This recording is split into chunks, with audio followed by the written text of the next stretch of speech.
animal welfare, the EU Parliament must go beyond the interests of farm lobbies. On February 15, the European Parliament voted in favour of a disappointing and unambitious report submitted by its Committee on Agriculture and Rural Development, Agri Committee, on the implementation of the EU regulation for animal welfare on the farm.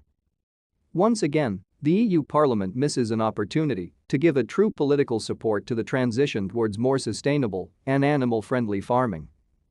The adopted report strongly focuses on the economic consequences of increasing the level of animal welfare standards and the burden it would place on farmers due to the additional resources it would require. These conclusions deny the terrible conditions under which animals are raised in industrial livestock farming, as well as ignore the environmental and social consequences of such a system.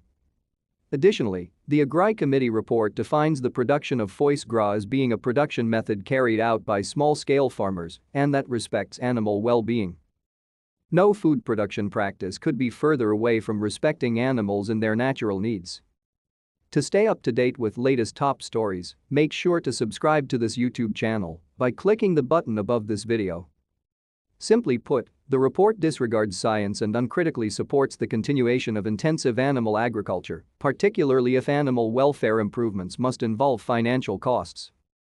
Besides straying away from its original objective by devoting most of the text to farmers' economic interests instead of the welfare of their animals, the report also contradicts previous Parliament positions.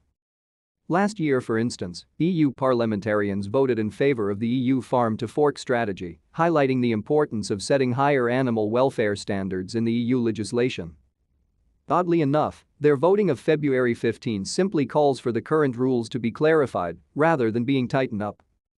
Yael Pantzer, Slow Food Policy Officer, comments, "The European Parliament had the possibility to reject the Agriculture Committee report and adopt the Environmental Committee position instead, which called for a shift away from industrial animal farming, while identifying animal husbandry as one of the most effective ways to improve on-farm animal welfare and to address the environmental impacts deriving from animal production. We are disappointed and surprised by this low ambition on animal welfare shown by members of the European Parliament. We expected them to go beyond the economic interest of farm lobbies and rather address citizens' expectations to defend the welfare of farm animals and the wider ecosystem. Changes in the way we farm and treat animals are essential to achieving the goals of the EU farm-to-fork strategy for a more sustainable food system. If the EU Commission truly plans to revise the current animal welfare legislation with the aim of improving animal welfare and banning caged farming, they cannot keep turning a blind eye to the necessary transformations.